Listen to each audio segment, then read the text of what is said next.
So thank you so much for being here. Welcome to AI Dev Tools Night, organized by Sourcegraph. Who here is familiar with Sourcegraph? Okay, about half of you. We make two products, that are going to be one product at some point, but we make Code Search, which is a search engine for your code base, and Cody, which is an AI coding assistant. We're going to talk more about that, but it's not just about that tonight. We have great speakers tonight from Plandex, Weaviate, Jam.dev, as well as Sourcegraph. So definitely look forward to that.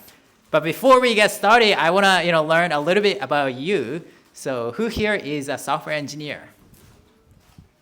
Oh, nice, so many. Who here is a product manager? Student? VC? I don't see any VCs. I thought, I saw VCs signing up, but maybe they didn't show up. But designers? Cool. And who here is local? Local, visiting? Wow, lots of people visiting. Cool to see that. All right, so it's good to see everyone here. I hope you enjoyed the pizza if you had a chance to get it. And I'm looking for Quinn. Okay. And before we get started with the speakers, we're gonna hear from Quinn, our CEO and co-founder. All right, hey y'all, my name is Quinn Slack. I'm CEO and co-founder here at Sourcegraph. Thank you for being at the very first event that we've hosted at our office. This is in the Presidio. The air is nice, the lawn is green, so thanks for making it up here. We're so excited to have you all. We got a lot of awesome stuff around coding and AI, and people here afterwards stick around and talk with each other. I've been a coder all my life and started Sourcegraph because it solved a problem that I felt. There's so much code, and I love being able to search it. Now I love being able to use Cody and just say, why is this broken? Or, write this code for me. It's a product that I use every day. I want to just do a quick poll in the audience because, someone on the team and I were having a quick debate. We've got Cody Pro and Cody Free, and we were thinking, should we roll more models into Cody Free? So first off, who's a Cody user here? All right, so maybe after this question, more people will be. Raise your hands if you think we should move Claude 3.5 Sonnet, Gemini 1.5 Pro, Gemini 1.5 Flash, and the Mixtral models into free. Anyone? Yeah. All right. Cool. The people have spoken. We will do that. See, you are user research as well. So making the product better all the time. And now it's time for the talks. So got some cool stuff coming up. I'm going to hand it back to YK, and then we'll get into the talks. Thanks again for being here. All right, thank you so much. I'm the MC, and I think the role of the MC is to introduce people, so I'll try not to speak too much. So with that, we're gonna have our keynote speaker, Dane from Plandex. Go ahead. Hey everyone. Okay. Good to see you guys. Okay. All right, so today I'm going to try to convince you that prompts in the context of development with LLMs are actually a new kind of programming language. And I'm going to give you 3 reasons why I think this, and then talk a bit about the implications for how we should do development with AI. And then along the way, I'm going to show you Plandex, which is the open source AI coding engine that I built. It's terminal-based, and it's designed especially for working on large real-world tasks that span many files and many model responses. It uses GPT-4o by default, but it supports a bunch of other models as well. And it can be self-hosted, or there's also a cloud option. So back to prompts being a programming language, possibly you might think this sounds a little strange. Isn't the whole point of doing development with LLMs that you can just tell the model what you want and then you don't have to write code? And then beyond that, prompts really don't look like a programming language. There's no particular syntax rules, no keywords or control flow, no classes or functions or variables or any of that stuff. And I think those are, reasonable objections, but I still think prompts are a programming language, so I'll try to explain why. So for the first reason, I'm going to ask like a very rhetorical question, which is when you're doing development with an LLM and you give it a prompt, what is it that you want to get back in return? And the answer is code. And you give the LLM a prompt, and hopefully you get valid code in response. And what's interesting is that this is actually true of every programming language. If you think about it, you write a program in some language, and unless you're coding in binary machine code, the program that you write is going to be converted in some other type of code when you compile it or when you run it. So that's the first thing I think that makes prompts like a programming language, is that they produce code. And then for the second reason, I'm not going to tell you just yet. Let's see, how am I going to do this? I'm going to show you using Plandex. So let's see. So I'm going to try to talk and do this at the same time. Okay. Yeah, maybe that will be better. Okay. Cool, thank you. Okay, so actually, I can delete this. Okay, so the first thing we have here, can you guys see the text here? A little bigger? Okay. How's that? Good? Okay. Yeah, maybe I'll say.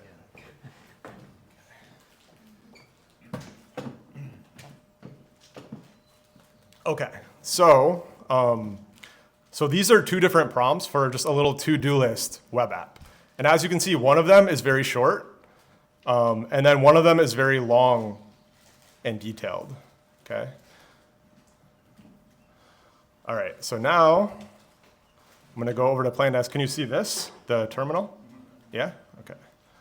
So the first thing I'm gonna do is type Plandex new, and that's gonna create a new plan. And a plan in Plandex, you can think of it as being similar to like a conversation in ChatGPT.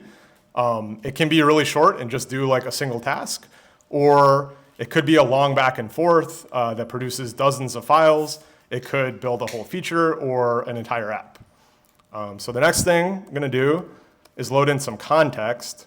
So I'm gonna use Plandex load, and I'm just gonna load in this mockup that shows how the UI for this to-do list should be organized. Okay, so I'm gonna Plandex load and give it this mockup file. Okay, and then for both the short and the long prompt, they're both gonna share this context. So this is a good opportunity to use Plandex's branches feature. So what I'm gonna do is use Plandex checkout, and I'm gonna check out a branch in Plandex for each of the prompts. So first, I'm gonna check out a branch for the long prompt, and then one for the short prompt. Okay, and now we're gonna go ahead and fire off the short prompt. And everybody cross your fingers for the demo gods for the OpenAI API. Let's see.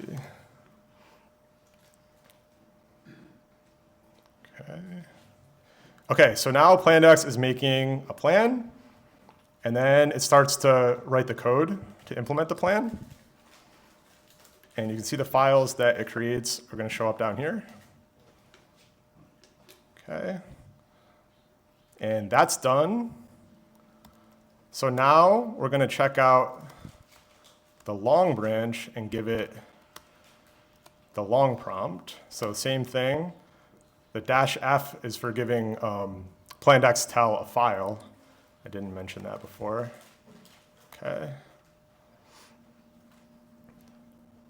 Okay, so that's running. We're just going to let that run. And okay, so we've got this little experiment running with these two different kinds of prompts. And I'm just going to tell you my hypothesis for the results.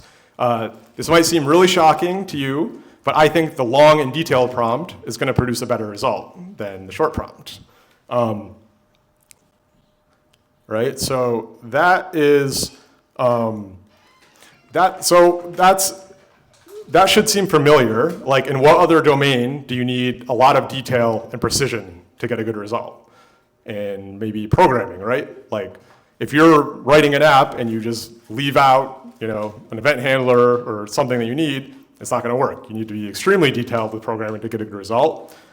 And so that's another thing that makes prompts similar to programming, is that the more detail you give, the more that you tell the model what you want, the better the results are going to be. Okay. And then for the third reason, let's see, I need my holder again. Thanks. Okay. So I'm just going to go back again to this long prompt here. And something to note about this is that I didn't just sit down and write this whole prompt. What I actually did is I started with something that looked more similar to the short prompt, and then I ran it, and the results weren't very good.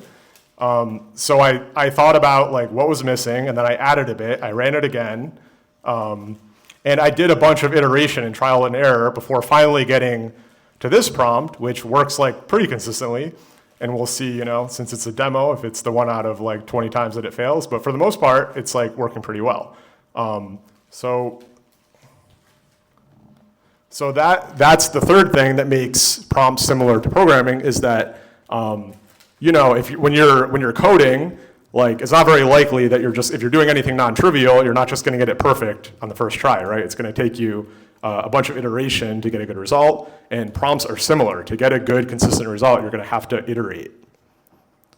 So just summing up again, prompts are like a programming language because they produce code. More detail and precision gives you a better result, and you need to iterate to get a good result. Okay, and so what? So how does this affect how we should do development with AI? So one thing we know that we need when we're iterating on code is we need version control to do it effectively. And so if we're thinking of prompts as being similar to programming language, to code, then we probably need some kind of version control for our interactions with the LLM. And you might think, okay, great, I use Git, so I've got version control. I'll just group the model's changes into commits, and then I've got version control. And that's good, but there's still a problem with this. So imagine if you give the LLM a prompt, and then you commit the results, and then you make some changes on top of that and commit those, and then the model, you prompt the model again, and then you commit those results, and then you go back and forth a bunch of times, and then you decide that you want to iterate on that first prompt. The problem is that your changes and the LLM changes are all intertwined together, and it's going to be very hard to disentangle them if you want to iterate on either side of that line.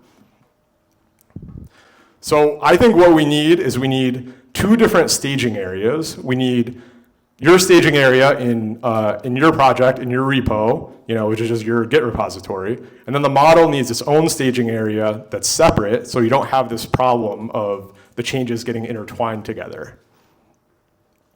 And if you think about it, this is what developers on a team do. You don't just have one Git staging area for your whole team. That would be really terrifying if you think about that. Instead, each developer has their own staging area on their own computer, and the changes only get merged together, once you have PR review and CI and all that stuff. It's a very careful process to bring them together. And so this separate staging area, or sandbox, is what Plandex provides for the LLM. So it gives the LLM this staging area where it can accumulate all the changes that it proposes, and then this sandbox is version controlled so that you can iterate separately on both sides. And now I'm going to just introduce some of the version control commands that Plandex has. So I already showed you branches, so that's one of the version control features. And then we have diff, log, rewind, and apply. And now I'm going to do some more.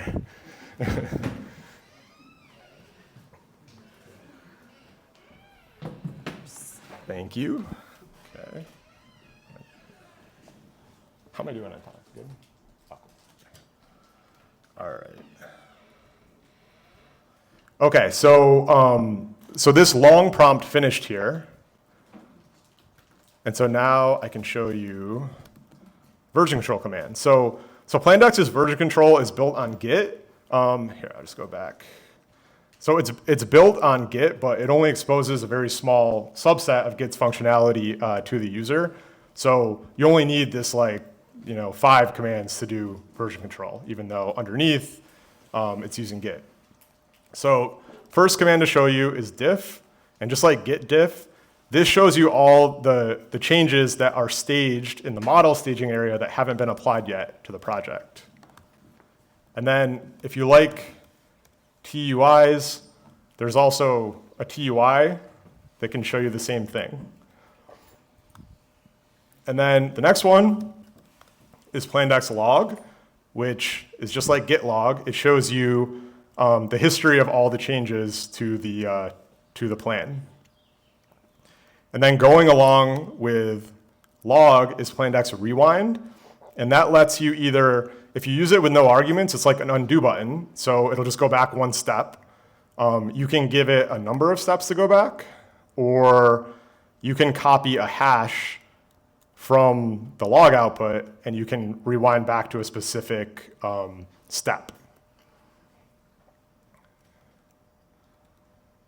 Okay, so that's version control, and then just to finish up here, I want to go back to this point about iterating on prompts, and talk a little bit about what that workflow looks like. So I showed you.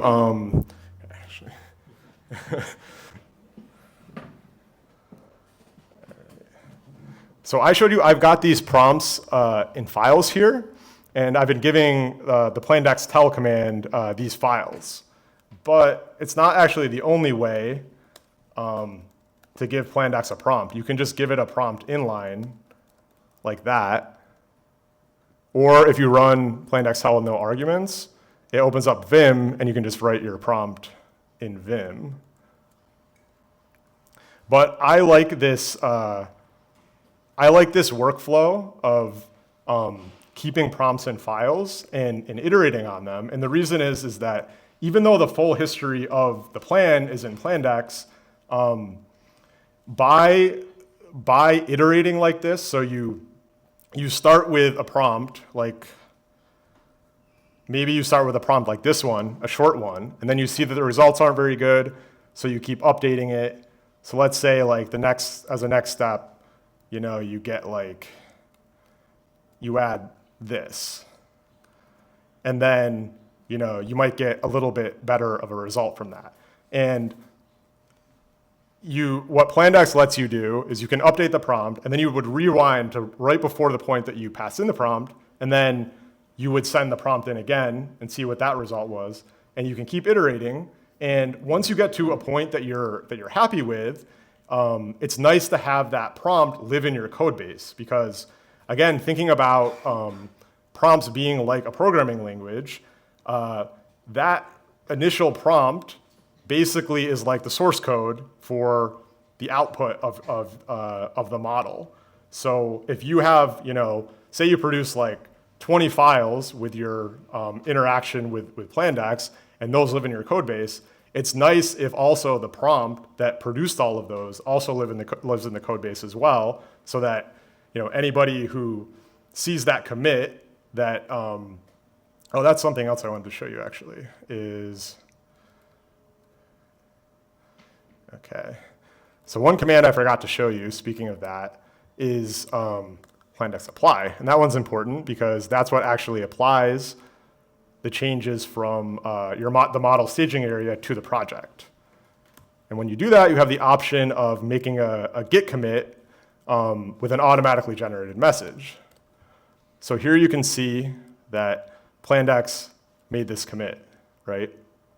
And so, like I was saying, basically, if somebody sees this, it's nice if they also can then go look in a prompts directory or something and see, oh, this is the prompt that produced all these files and made these changes. And yeah, also now that we're here, why don't we see, let's see what the results were for this long prompt. So here's the to-do list that it generated.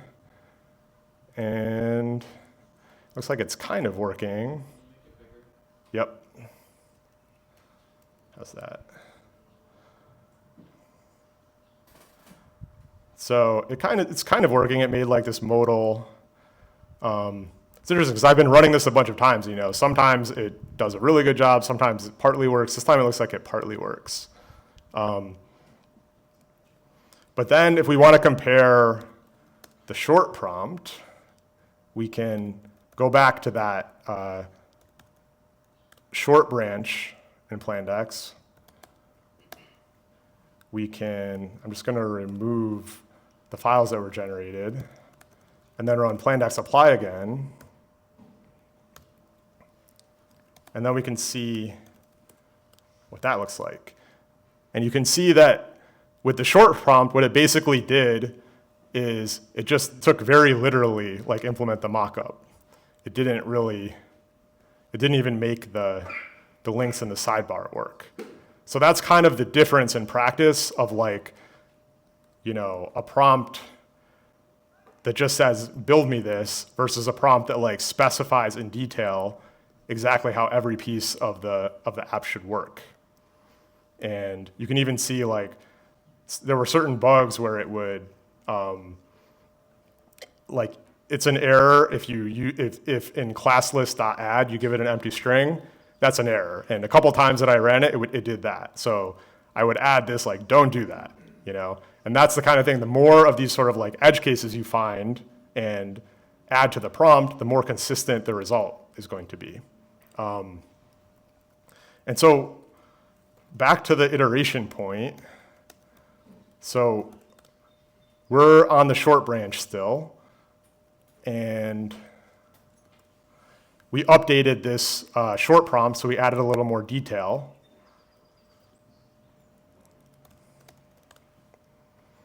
And then what we do if we wanted to keep iterating is we'd get this commit right before when we sent the prompt.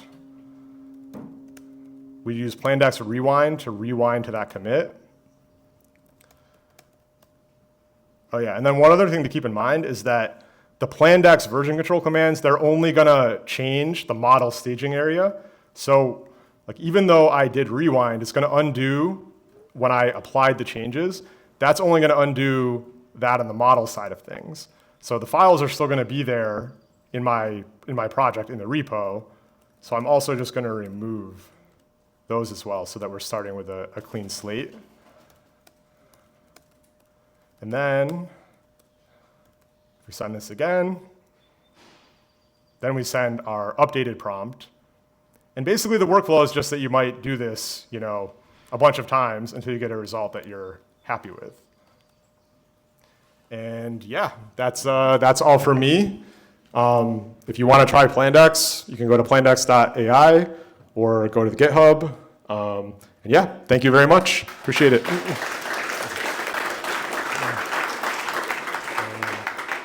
Awesome. Okay.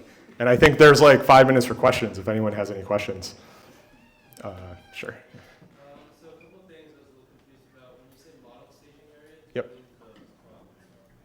the prompt? So the model staging area is actually, so when you give Plandex a prompt, it sends that prompt to the model, and then the model basically suggests a bunch of changes to try to complete that prompt. And each one of those changes gets added to the staging area. So you could think of it like if it was a human, they'd be making like a git commit with maybe each model response would be like a git commit to one file or another. But those changes aren't applied to your project like right away. You can review it first and then decide if you want to apply it to your project. Yeah. Two questions. First, do you support iterative prompt refinement? So I give it a prompt at the beginning, that's a short prompt. I generally like what it does, but I want some changes. I don't want to go back and rewrite the whole prompt because that will take energy. Yeah. So you can do incremental prompts? Yeah, you can also just keep using Plandex tell and keep telling it, change this, change that. Yeah, it's a different workflow. Like I've come to like the going back and starting over because, like I said, then that prompt becomes like, you have a single file that's kind of like the final state. But you can also keep continuing to iterate by just, keep talking to it. Yeah. Second question, you mentioned that you have separate staging areas for your human commits and AI commits.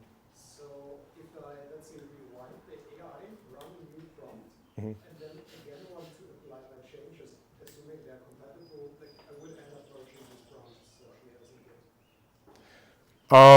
So what happens is, basically, Plandex also has a feature that keeps the files the context that you've loaded up to date. So if you added a bunch of files to context, and then you were like making changes to it in the middle of the plan, the next time you send a prompt to Plandex, it would prompt you to like update those files. So it's always basically working with the latest state of the files.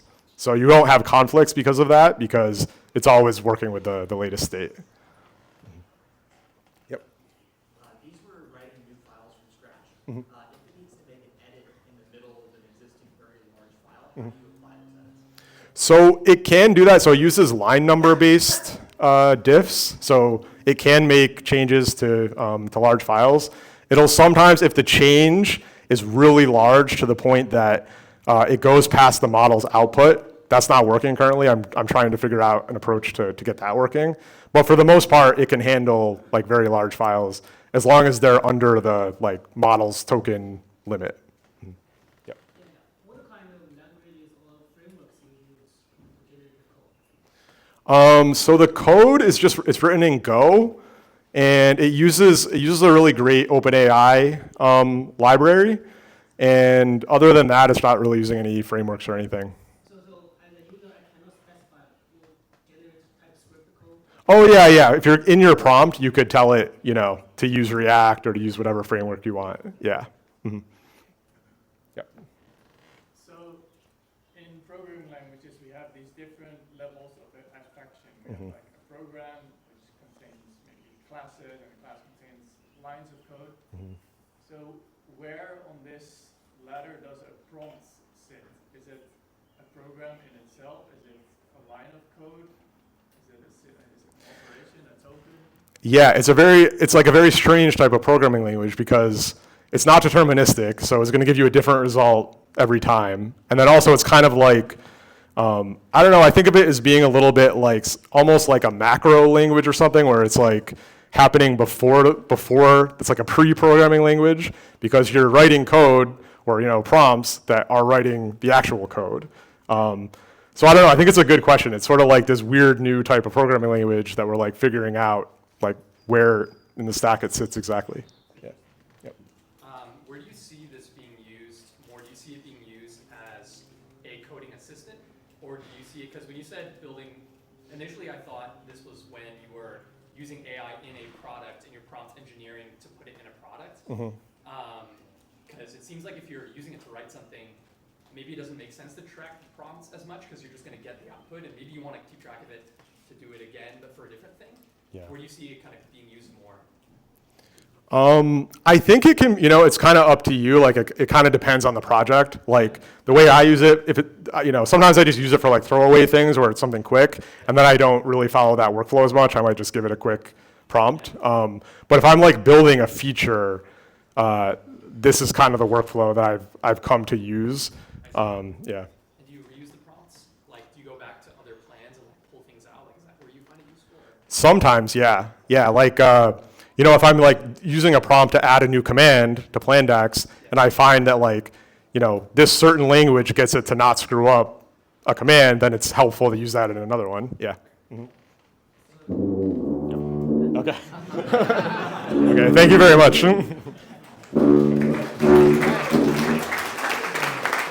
Thank you so much, Dane. And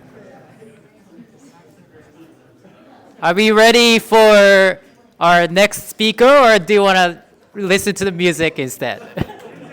Music, okay. Music break then. Is that good? Go ahead. Oh, no? We're good? No more music for you guys. Yeah. Could everybody who has an empty chair next to them raise their hand? We have a lot of folks standing in the back. Okay, fill it. Take a seat. I appreciate that. Okay, carry on.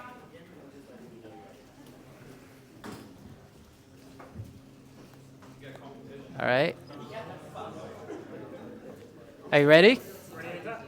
All right, so help me welcome our next speaker, AJ, aka Adam. I'm not sure which one you want to go by.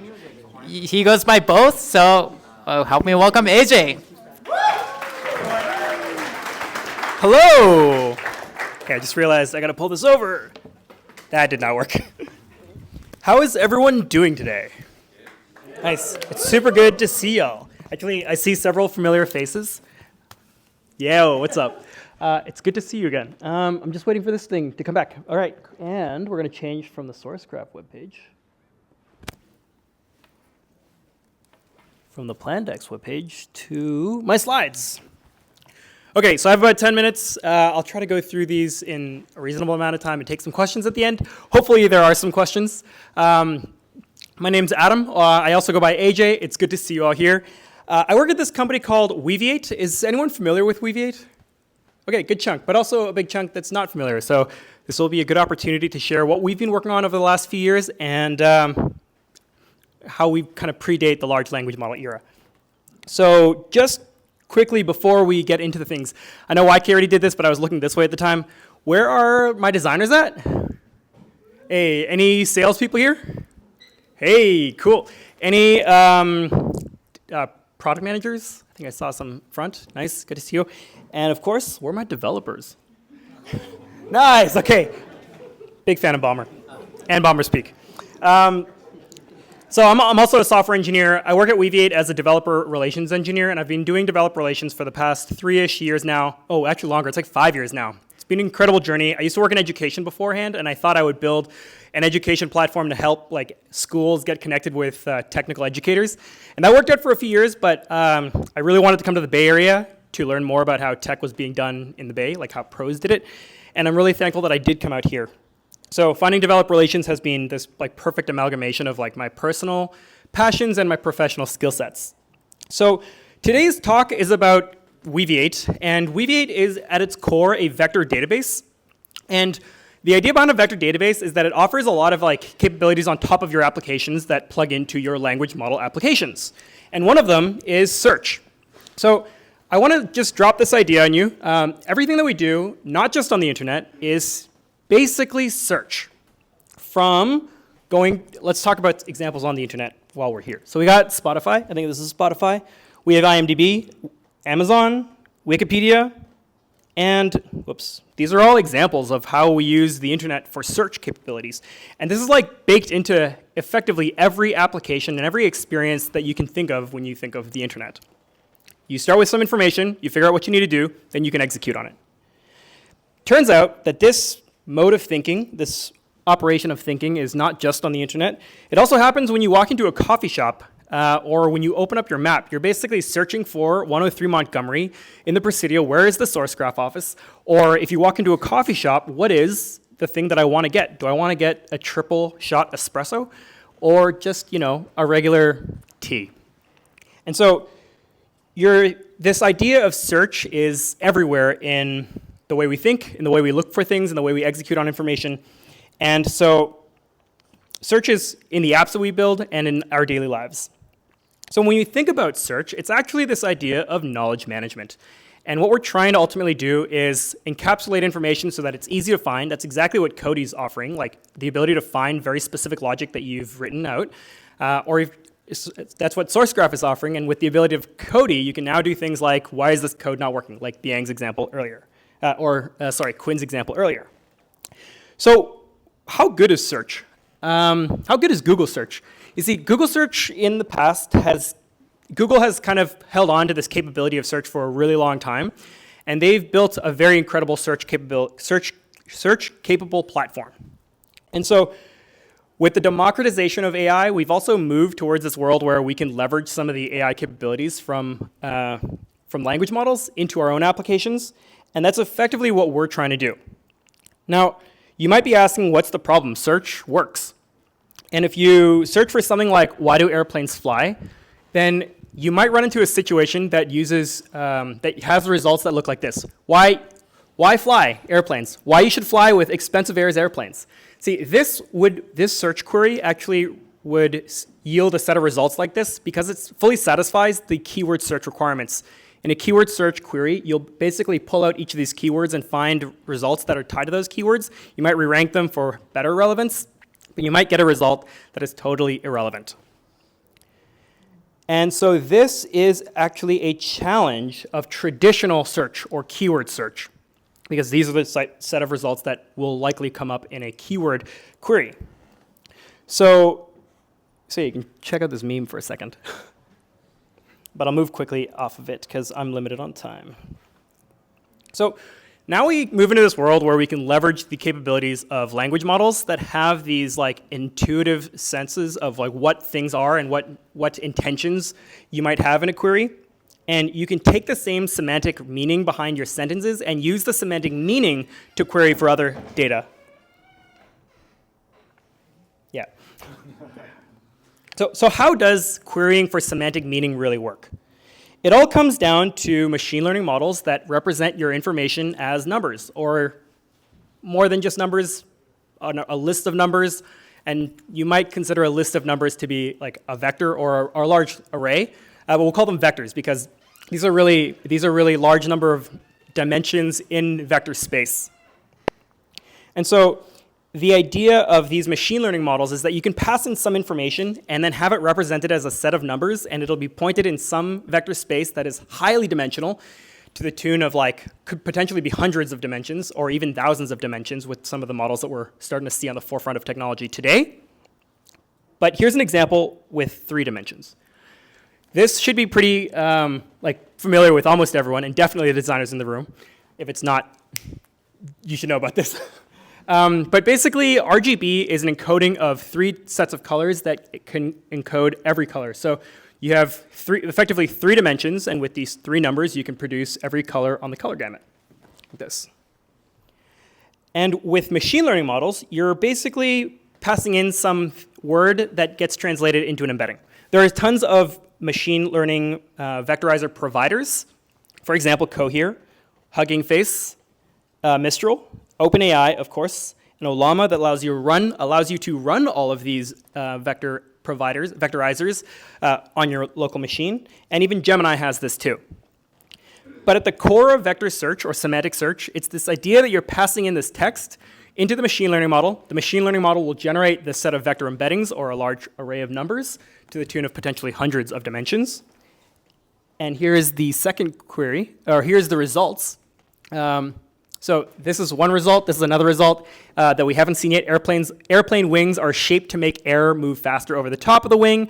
When air moves faster, the pressure of the air decreases, and as a result, you have lift. So this is also a potential result that could have been produced. We pass both of the results, if not all the results, if not all the information on the internet, into some machine learning model that generates these vector embeddings. We place these vector embeddings into vector space, which encodes semantic meaning around them. And so just as a visual representation, I'll show you what this looks like for some objects here.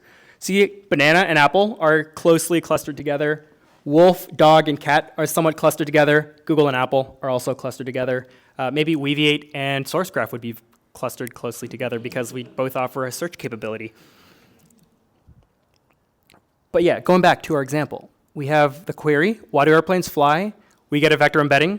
We pass this vector embedding into our vector space and find that it's here, and we look for other vectors that are close to it. We find the NASA article about how lift is generated. It's also clustered closely to, or it's close in positioning to this query in vector space, and so we yield this as like the search result from our search query. So what we've talked about here is like a pretty straightforward, simple example of like using text. But it turns out that you can vectorize or create embeddings of anything. You can create embeddings of images. You can create embeddings of music, of movies, moving images. You can create embeddings of robotic movement or like walking behavior, gait behavior. And you can encode this into robotics. And as a result, be able to imitate or yield very similar results to what a natural walking gait might look like. Okay, so you can also do this with images, and you can do all sorts of things with Weaviate. I'm going to skip this. We're deeply plugged into the ecosystem. 30 seconds. All right, cool. I've got more. I do these hack nights at GitHub once a month. If you want to join, I'd love to see you there. But more importantly, I'm on social media, so thank you.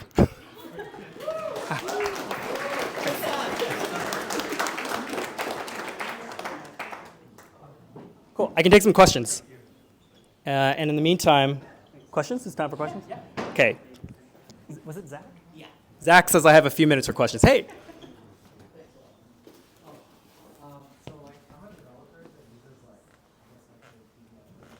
Vector DB applications? Yeah. So I really see Vector DB.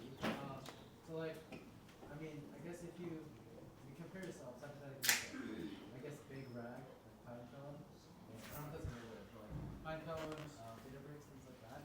Like, what advantages does using like the Weaviate product use as opposed to something? Yeah, for sure. Big rag is an interesting way to put it. We play. I would say we play on the same playing field as Pinecone. It's an interesting question I get often because everyone's like, which vector database should I use? There's like a million of us. And the truth is, everyone's going to tell you their vector database is the fastest and the cheapest to run. We're going to cut this out. It's straight bullshit. You need to test your vector database against your application's data and your use cases to get to be able to benchmark for real world use cases for yourself. Yes, you can look at general benchmarks to see which ones are like top performing, but they're not always the right way to like look for the right solution for your use case. In terms of differentiators, so Weaviate has like this first of all, we are open source. So all your vectors belong to you. If you ever want to take your data out of Pinecone, I've seen some conversations about this online that it's kind of hard potentially. So with Weaviate, it's open source. You can self-host it. You can run it in your own environment. You own all your data. The second biggest differentiator that we have is this. We allow you to create tenants in your, like multiple tenants within your application cluster, and you can scale this to like millions of tenants. So if you have millions of customers where you need your data to not cross-reference with one another, is another use case. There's tons more, and we can talk about it afterwards, but I want to make sure I get to some other questions if there are. What's your name again, by the way? Oh, I'm Abhijit. Abhijit? I'll catch you in a bit. Yeah. Let's do one more. Can do one more question. Hey. Have you guys looked into any other search algorithms outside of like cosine similarity? Anything interesting? So we've done some research into different spaces of like search algorithms. We offer like a hybrid search capability that gives you effectively document search like types of results. And you can tune the K value so you can weight your results to more like keyword search or more vector search depending on your use cases and your data set. But beyond this is kind of like our core search offerings that we're offering these days, mostly because the other search results that we're getting from other types of algorithms haven't been like as promising as we would expect. But yeah, it's a good question too. Cool. I'll hand this back to YK. Thank you so much, everyone. It was really great to chat with you today. I'll be around at the end. All right. Thank you so much, AJ. Since you mentioned, social media, AJ__Chan on Twitter. It's AJ Chan. AJ Chan on. ITS AJ Chan. It's AJ Chan. Okay. All right. Who's ready for our next speaker? We're gonna get started, but I realized I haven't introduced myself. A lot of people were asking me these questions, what do you do, who are you? So let me answer that right now. Hey everyone, my name is YK. I work at Sourcegraph. I've actually been at Sourcegraph for 6 weeks now. And yeah. And people have been asking me like, how's it been? I always say so far so good. So thanks for asking me that. If you ask me that question. And I'm a developer advocate at Sourcegraph. Any developer advocates here? Maybe some? Yeah, a few. I realized a lot of people don't know what we do. I like to see as a combination of a little bit of engineering, a little bit of marketing, sometimes product, sometimes community, a lot of different things. But let's hear from our next speaker.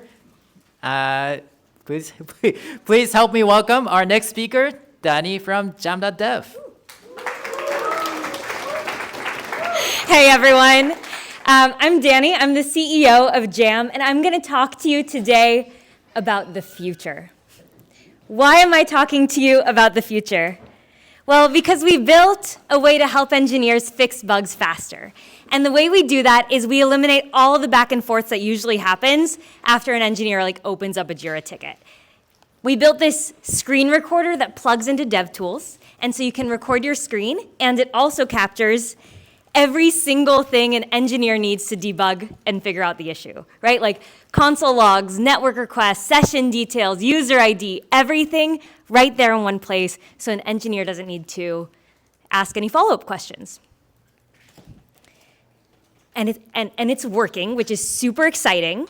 So there are now 125,000 people using this. There are companies at Disney and Nike and Salesforce.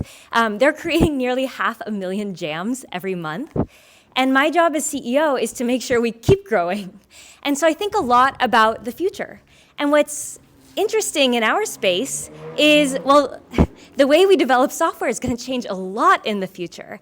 And so my job is to keep one eye on today, but also one eye on what might happen and make sure that we're building something that's going to be relevant in the future. And so I wanted to share with you how I see the world developing, and I'm really curious after this to chat with all of you and hear if you agree. So let's start with a poll. 10 years from now, are there more software engineers in the world or fewer? Raise your hand if more. We're very incentivized to think that here, aren't we? It's like 3/4 of the room. And so fewer, okay. There's a lot of talk on the internet about how AI is going to replace a lot of what engineers do, and that there's going to be a lot fewer engineers in the world. But I actually believe the exact opposite. And if I had to make a bet today, I would bet that in 10 years from now, there will be 100x the number of software engineers than we have today.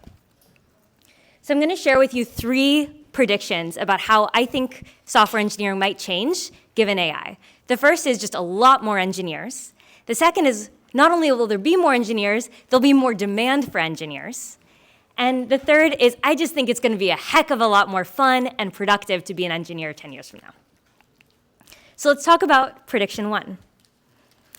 I think that AI is going to do for engineering what the iPhone did for photography. It used to be that to be a photographer, you had to learn how to set up your environment and all the configuration options. But now, it's productized for you. It's serverless photography.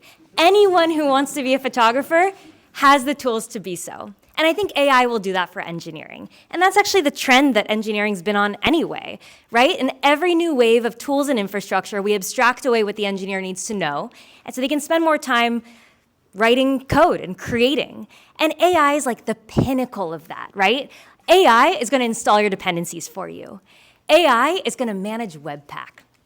AI is going to restart your pods, right? Like AI is your personal DevOps engineer and your personal SRE, and you won't even know it's happening. Okay, prediction 2.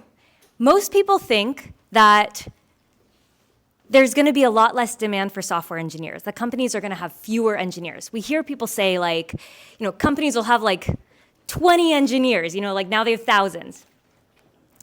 But I actually think it's going to be the opposite. So what's happening in AI? The cost of producing software is just rapidly declining. And so what does that mean? Well, it's going to be really cheap to create software. We're going to create so much software. It's going to lead to this hyper-competitive environment. Do you remember 2021? Capital was cheap, and what happened? There were infinity startups, right? And so this is that on steroids. If your competitor has a feature, there is no excuse for you not to have that feature. You can generate it, right? Right now, if someone suggests, should we have this feature? You think, let's prioritize this in our roadmap. There's no prioritizing in your roadmap. If you can think it, you generate it. But all of us know that building something initially is the easiest part of writing code, right? It's the iterating, making it great. It's a craft. It's maintaining. It's, oh my gosh, this feature has been live for 20 years and it's just a bunch of spaghetti. It's all of that, right? And it's going to be AI generated code, so it's going to be even harder.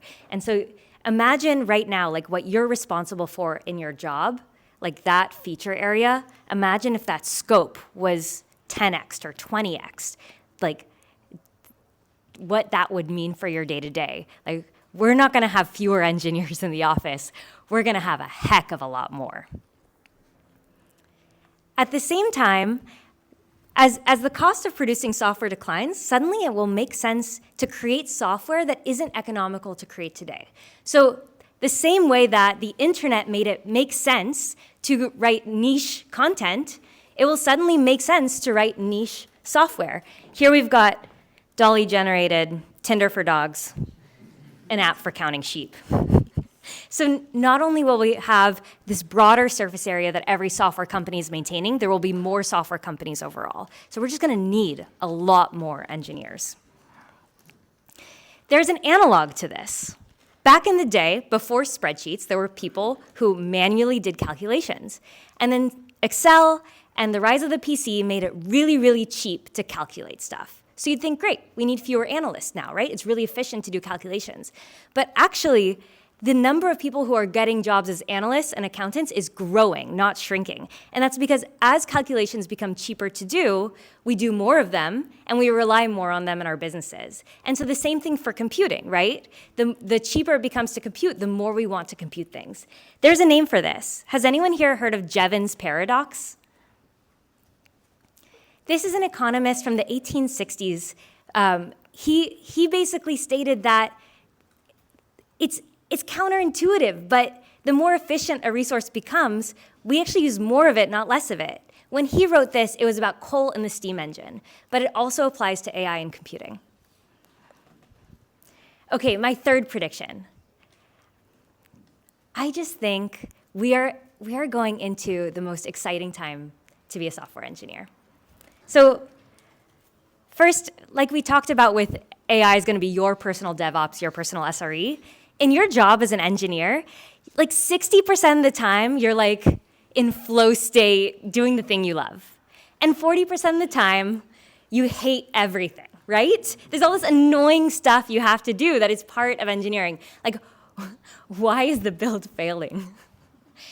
But when AI does all of that for you under the hood, it's just 100% of your time is the thing you love to do. When there's a new platform shift, there's a trend of like, first the tools fit into our workflows, and then the tools change our workflows.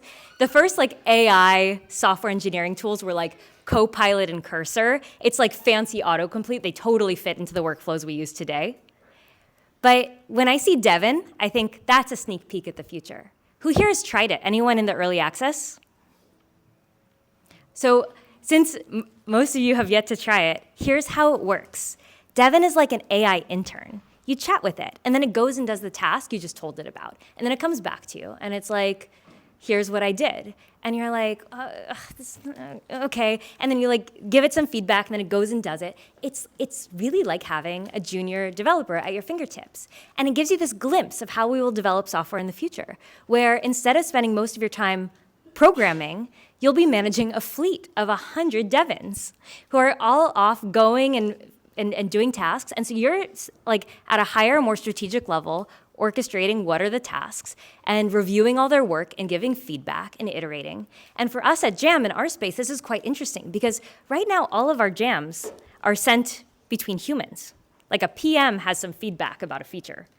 But I could imagine a huge amount of like feedback and iteration cycles happening between engineer and AI. You want like a really easy way to communicate to the AI how to do things better, what to change. I think it's very interesting.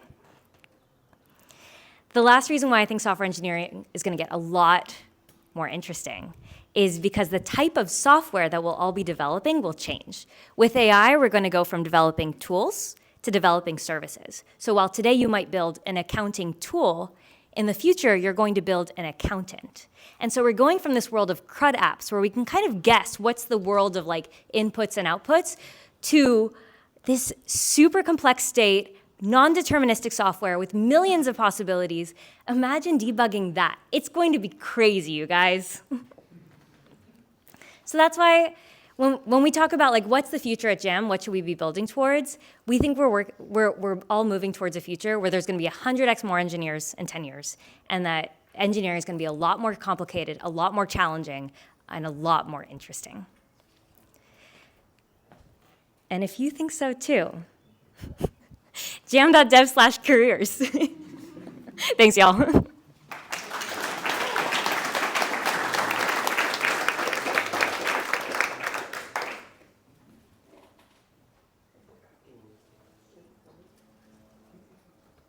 So how many software engineers are you hiring right now? Oh, I would love to tell you about this. Okay, we started the company in COVID, and we hired this amazing remote team. And I have this desire for there to be a small team in San Francisco. And so right now, if you walk in Hayes Valley and check Twitter, you'll see my ads targeting you. So we're hiring engineers specifically in San Francisco. My dream is that there'll be a little pod of us building the next chapter of Jam in terms of product, all here together, like design and product. So join us now and be part of the pod. How do you see education changing for an engineer so that they can be the orchestrator of all these devs? One of the things that I think is less talked about in terms of education for engineers is every engineer is becoming more powerful with time, and AI is a stepwise function.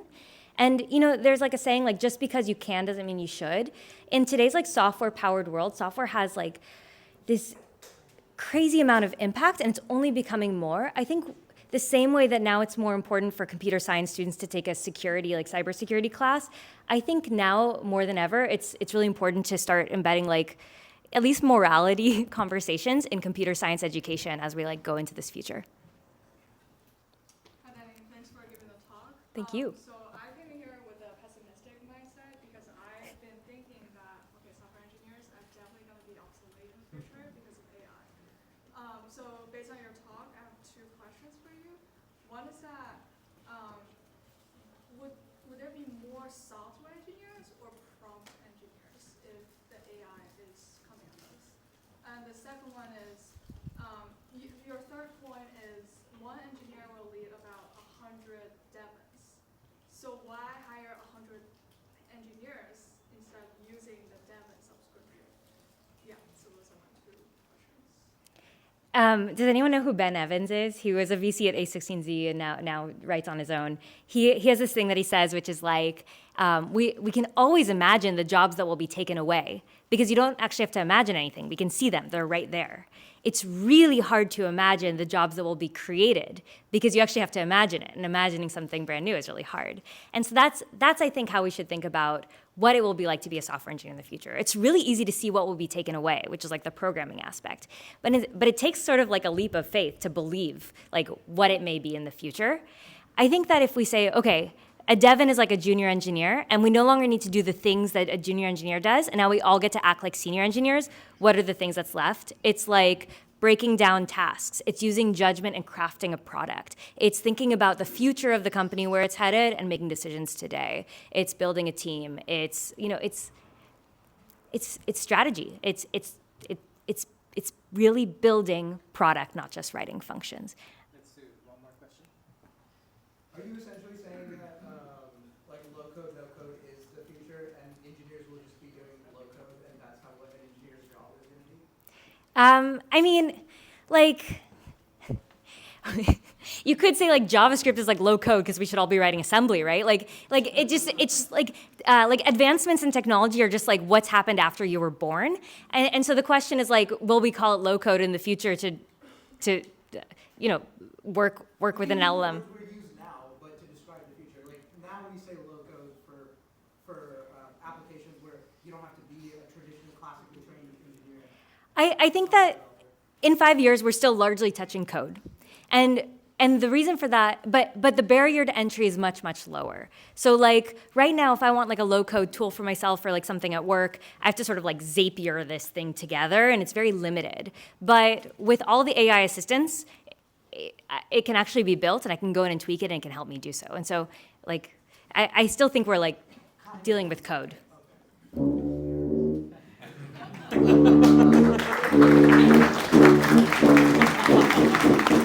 All right, let's give it up for Danny.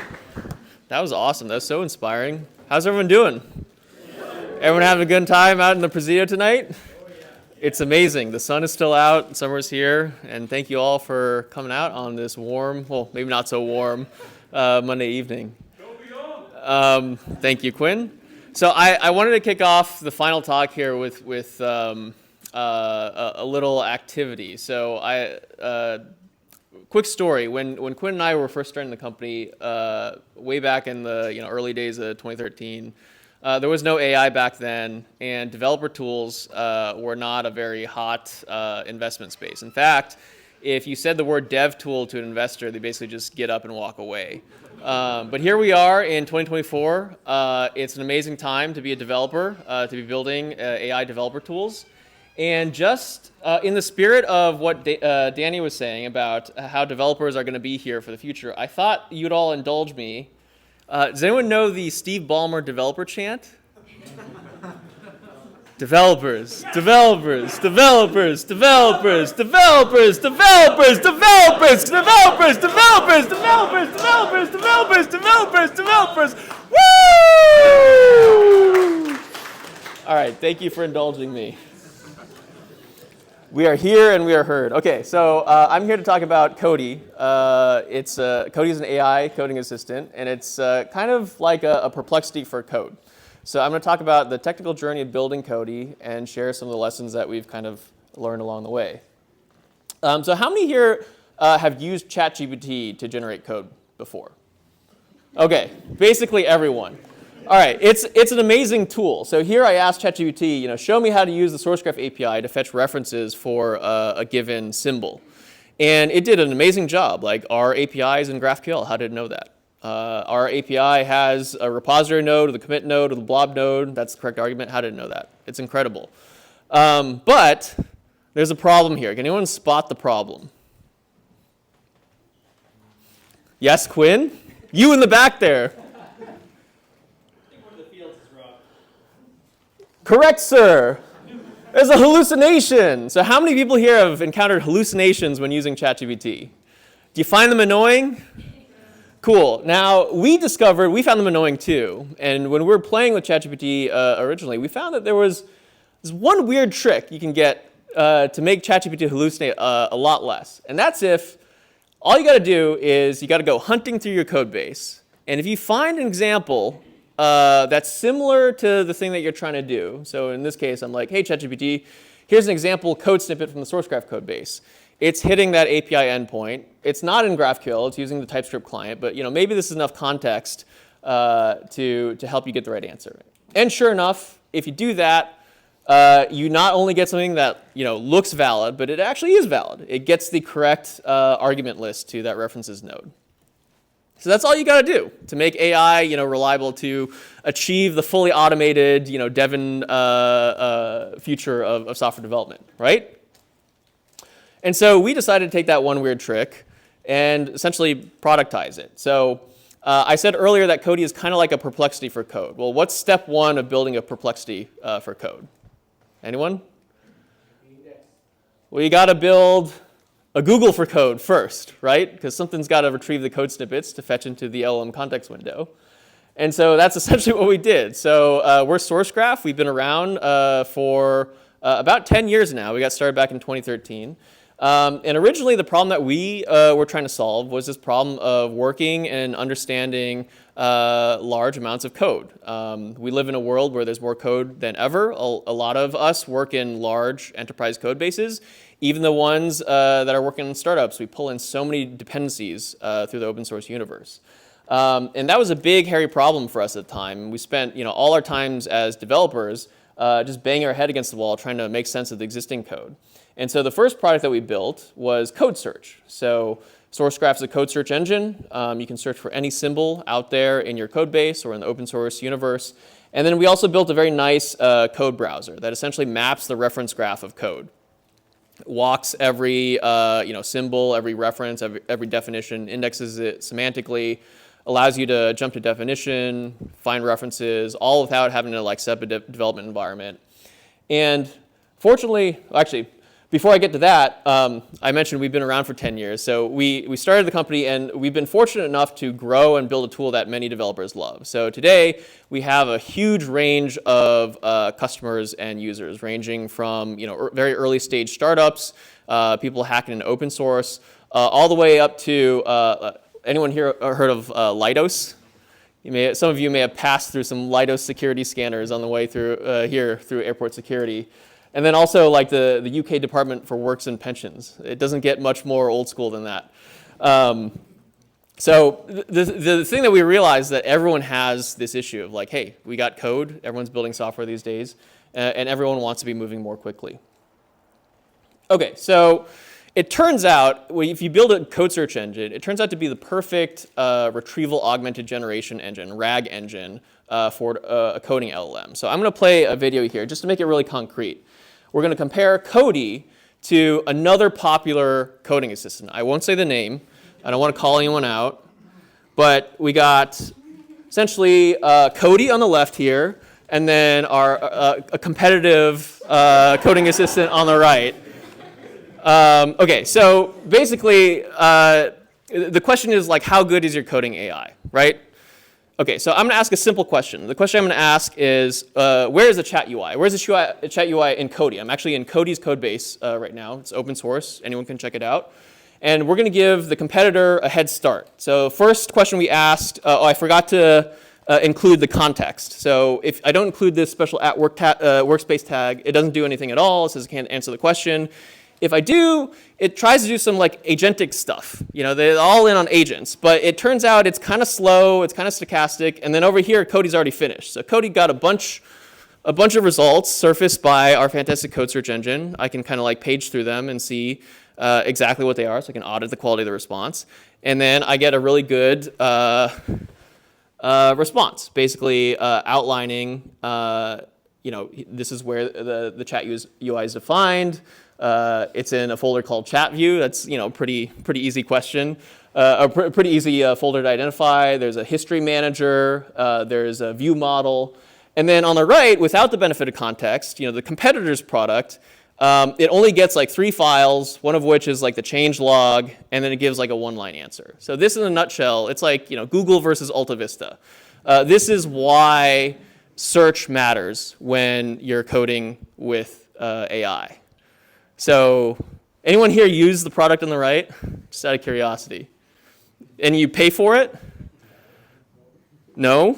Anyone? So Cody is free, and so my co-founder Quinn just pushed a change, meaning that this model, I guess we're using Haiku here, but in the free version of Cody today, we just pushed out a new version that has Claude 3.5 Sonnet. So our friends at Anthropic, they've been very good to us. Shout out to them. We think it's an awesome model. It's now the default model in both Cody Free and Cody Pro. All right. So that was an easy question. What about a slightly harder question? So does context matter there? So now I'm going to ask basically for these two coding AI assistants to migrate between these like event logging libraries. So how many people here log events of some sort in their application? Okay, basically everyone. So we're in the midst of migrating from an old deprecated event logger, and we want to migrate to the new one. And here again, you see the benefit of context. So using the power of Sourcegraph, we were able to surface the code snippets that correspond to both the new and the old event logger. Because we're using an advanced model, in this case Claude, we're actually able to give you very precise instructions for how to migrate from the old deprecated version. Whereas the competitor's product, without the benefit of the context and also without the benefit of Claude, actually makes a recommendation that tells you to use the old deprecated version of the library. So exactly the opposite of what you want to do. It's just not able to, it's not smart enough, and it doesn't have the right context snippets to get to the right answer. Okay, does that make sense to everyone? So that in a nutshell is what we're out to do. And another important dimension of this is we have the code search engine. We also believe in allowing you to choose the best model available. So I mentioned that we prefer Claude as the default in chat. We find Claude is really good at integrating context. We also give people the choice of using OpenAI models. We find them to be very good as well. And we've also integrated a variety of open source and proprietary models, Mixtral, Gemini. I don't think we have Llama yet, but it's coming out soon. But basically, inside Cody Chat, we give you the choice to experiment with these different types of models, because we found that like certain use cases, certain models are better for certain things. In particular, for line-by-line code completions, we actually use this open source model called StarCoder 2. We found that this provides the best trade-off between intelligence and latency, and I'll get into a little of how we made that determination in a little bit. And then lately, we've also started to fine-tune our own models. So basically, what we and various other people have observed about large language models is that a lot of the ones that are off the shelf or widely available now, they tend to be very good at writing Python and JavaScript and popular languages like that. But when you get into languages like Rust or say MATLAB or maybe COBOL or even some flavors of Java, the quality of the generations declines very quickly. And so we found that there's actually alpha in fine-tuning. Okay, so let's talk about evals. So how many people here run evals for the LLMs that they use? Okay, cool, good number of you. How many people pretend like you do but don't really? Okay, good. Honesty, I appreciate honesty. So like a big question in evals is like, do you go qualitative or quantitative? And we think the short answer to the question is kind of both. So qualitative is very important. You got to vibe check the models. So we run kind of qualitative evals for every model that we roll out. We actually published our kind of LLM battler. So if any of you want to try out like two LLMs, if you want to compare, say, Claude versus GPT-4 with the benefit of context, there's a site called s0.dev that you can go to compare model output. And this was just one run that we noticed. It was a little while back. It shows the importance of actually like vibe checking and testing these on real world examples. Because this is an interesting example where I'm going to ask a question and it is really interesting. Like these models, oops, sorry. Let me actually get to the interesting part of the video.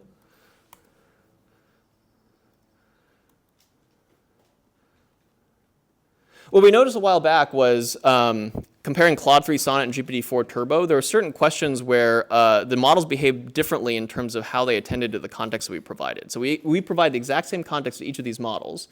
In this case, it is, oh, actually, sorry, this is a different video. This is another cool video. This is basically one-shotting an application. So you've all seen the demos where like, oh my gosh, it generated a complete working web app from a single prompt, right?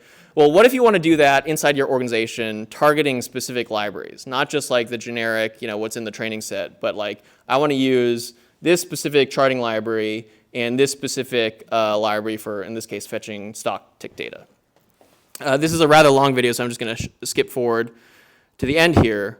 But basically, I just copy and paste the output into Code Sandbox, which is like a web-based IDE, and it gets the stock prices. And it generates a chart for me. So that's pretty cool. All right. So qualitative evals are important, but we also do quantitative because that's also an important element of keeping us honest. And so when we're running these evals, we kind of noticed, so I should explain this chart. On the x-axis, we have the pass-at-1 success rate on human evals. So this is the probability that the model has of like getting the questions in the human eval data set correct. So this is a metric of quality.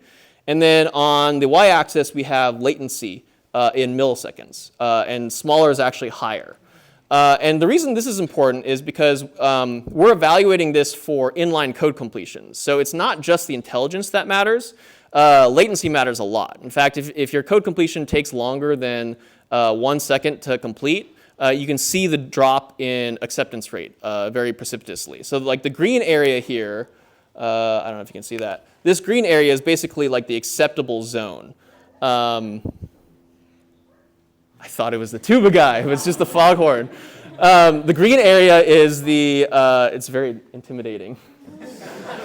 The green area is basically the zone that's acceptable for autocomplete. And so these are the models under consideration. And one of the things that motivated us to fine-tune more models instead of just relying on Claude, which for many months was basically a good strategy, was because we wanted to move things kind of like rightward in this zone. So we fine-tuned a model for Rust code generation off of Mixtral 8.7b. And we're actually able to move the needle significantly on the pass-at-1 rate. And then, okay, so we did the quantitative thing. what does that actually mean? So like it's important when you see the numbers move to actually gut check that against like what's it actually doing. And so like our fine-tuned model in Rust, here's two code generations. One is the base model, and then the right-hand side is the fine-tuned model. And what you'll notice about the base model is that here we're trying to generate a function called check the case of every key in the dictionary.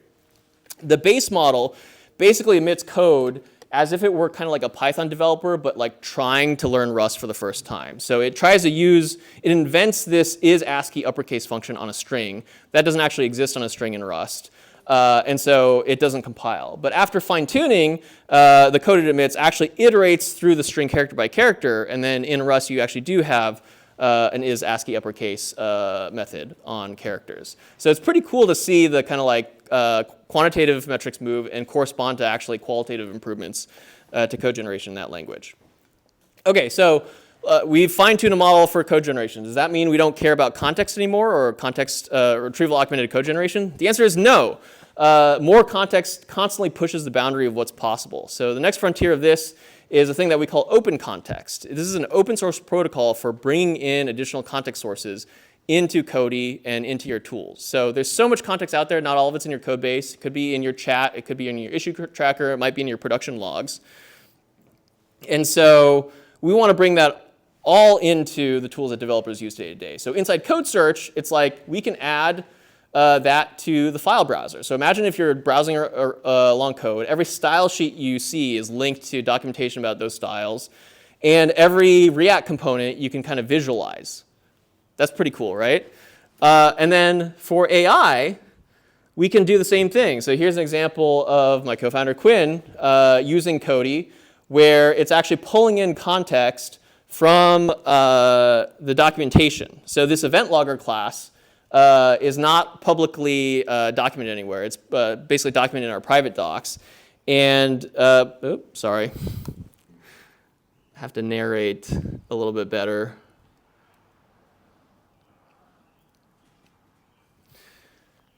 So the generated code it emits is actually taking advantage of the context that we pull in through this context graph. That's all kind of facilitated by open context, which is sort of open protocol. So like we're big on open source. We believe in open protocols and lack of lock-in.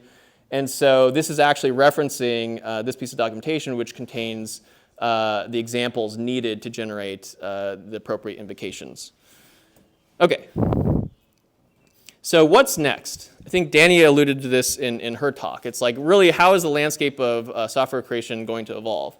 Well, I like to think of it in terms of this kind of like two-dimensional picture. So on the x-axis, we have degrees of automation. So on the far left hand, it's kind of like the inline code completions. That's been kind of done. It's still kind of improving. The y-axis is reliability and generality. So think in terms of like, okay, how general is the tool? Can you use it on all code bases? So like the inline code completion, there's still alpha there, right? Like as we saw with the Rust code generation, not all models are great for all languages. And so there's still room for improvement. At the same time, we're starting to see more tools, especially agentic tools, that are starting to move further along the axis of automation, trying to automate the entire SDLC. And the way the curve looks now is that the things on the far left have the most generalization, because that, in some sense, that's the easiest problem. And then as you get further and further along the line of automation, things kind of decay to zero because it gets trickier. Like the class is a problem that a fully kind of offline standalone agent is able to solve is kind of like a small sliver of all coding problems. We all want to push this boundary up as far up into the right as we can. And so how do we do that? Our philosophy at Sourcegraph is really context quality and model choice. So context quality means bringing in all the relevant context from your code base, through code search, through open context. And then model choice allows us to use the smartest, the best frontier models as the space evolves. And it's evolving very quickly. Every other month there's an amazing new development, and it's awesome. And so we want to give our users access to that. Okay, so a sneak peek at what's coming. So there's been much ado made about agents. And I think a lot of the agents that have been kind of like publicly shown off now are what we call offline agents. They're completely outside the editor. You kind of fire and forget. You come back in like several hours, maybe in some cases like a day, and then see what they've done. What we're pursuing inside Cody, experimentally, is what we call online agents. So this is something that can actually live inside your editor and be an agent. So here's me using an experimental Cody interface to ask it to add a new feature to Cody. So inside Cody chat, you can mention different types of context. Let's say I wanted to add a special mentioner for the svelte documentation. I can ask it to do that, and this will go into a kind of like multi-stage flow now, where it's kind of restating the question, gives me the kind of like the option of reading it and making sure that like that's a good restatement of the one-liner I gave it. Then we pipe that into our context engine, which goes and crawls the code base, does a bunch of code searches, maybe walks the reference graph a little bit, surfaces the most relevant context. And then after that, and we think it's important also to give the human kind of access to this, so you can kind of like see what's going on, gain confidence in what's going on. After that, we generate an execution plan. So we basically walk you through step by step, like here's how the AI would go about solving the issue. And we think that's kind of cool because oftentimes when I go and start an issue, I kind of get lost. Like, does anyone kind of get lost sometimes when they like dive into the weeds and they're like, what was I doing again? Well, wouldn't it be great if you had a tool that kind of kept you grounded in the overall plan? And then the idea is that as the AI gets better and better, we can start to automate more and more of these steps away. So for starters, the more creative parts of the plan probably still best done by human, because you have the context of the code base, you have an actual world model, you're much better at creative tasks. But things like updating the changelog, we should just do that automatically for you. That's the type of thing where you probably will forget to do that anyways, and then someone will come and yell at you later. So that's kind of the path that we're taking. And yeah, if that's of interest, you're at our office, so come say hi. I'll be around afterwards. There's a bunch of Sourcegraphers in the back as well. Oh, I'm supposed to mention this QR code. So if any of you want free Cody Pro for a month, you take a picture of this QR code, and that'll get you okay, enough said.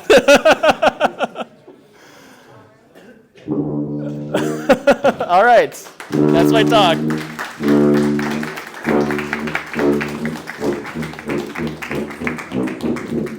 Do you, Q&A, 2 questions? oh, Q&A, yes. So with Sourcegraph, you have pretty deep insight into your code base, right? You have this graph, you know all the symbols, how everything connects. Mm-hmm. I can imagine this is very useful for the retrieval step. Mm-hmm. You already know what is most relevant to what you're trying to achieve. Yep. Are you also leveraging this for evaluation, or somehow incorporating this into the code generation lifecycle? Because I can imagine if you know the entire API service, you can kind of guarantee whether your code will work or not, right? Yeah, so the question is, we have access to a code graph, which is great for retrieval, but do we also incorporate it into the actual evaluation of the outputted code? So the answer is kind of. So we use it in 2 different ways. One, we have this thing called guardrails, which basically like fact checks the output of the LLM. So mostly it's used for determining if emitted symbols actually exist in the code base, which we can do pretty straightforwardly. It's also used for attribution. So like a lot of enterprises care about not emitting copyrighted code, for instance. And so if you have a code search engine, it turns out it's pretty easy to check if that code already exists somewhere out there. And then what we're starting to do now with like that final thing I showed you is actually feed that information back into an evaluation loop. So in an ideal world, any emitted code gets run through the compiler, and also ideally it gets run through a unit test. And if there's a failure there, you can loop back and then iterate on that. That'll be coming soon. Yes? So have you considered Cody to apply to other verticals such as an FPGA, robotics, and things like that, where you can use this method to create snippets of workflows? Yep. And also, what you mentioned about with the Rust, can we do fine-tuning over there and also add online agents and plugins that people can extend the system? Yeah, so the question is, have we considered other domains like FPGAs and as target areas for Cody? I think the short answer is like we're not considering domains outside of programming, But what we found a lot of people tell us is that the quality of the code emitted is much better for domains that aren't well represented traditionally in LLM training sets. So like LLMs are very good typically at like front end code, at JavaScript, because those are well represented on Stack Overflow and also in open source. But when you get into more domain-specific coding, that's when the context retrieval and the fine-tuning really helps. And if there's a domain that's of interest to you, come talk to me. I'd love to hear what it is and how we can make it better. One final question? Yeah. Is there anything interesting that Sourcegraph does for really long files, like if it's like 15, 20,000 lines of code for chunking out parts that fits in? Yeah. So the question is, do we do anything interesting for really long files? Like if something's like 20,000 lines of code, do we just jam all that into the context window, hope for the best? The answer is no. We chunk everything by kind of like syntactic boundaries. And so we ideally like to deal with code not at the function level, but at the level of like symbols. All right. Cool. Thank you, everyone. You want to say some closing remarks? Or? Okay. Can you keep up the QR code? All right, that's it for the talks. But one thing I want to emphasize, which is I think coming online in a minute, is this QR code. I mean, did you gotta understand like the significance of this QR code, because what it gets you is unlimited usage of GPT-4o. Unlimited usage of, Claude 3.5 Sonnet and other models for an entire month. So why wouldn't you get it? It's free money, basically. Yes. Oh, wait. It's only 4 people in the room. Yeah. So thank you everyone for being here again. We have one more quick announcement. More pizzas coming, so if anyone's hungry, feel free to stick around. And should we do a group picture? Group photo. Okay, speakers, please come to the front, and then we'll do a group pic. Yeah.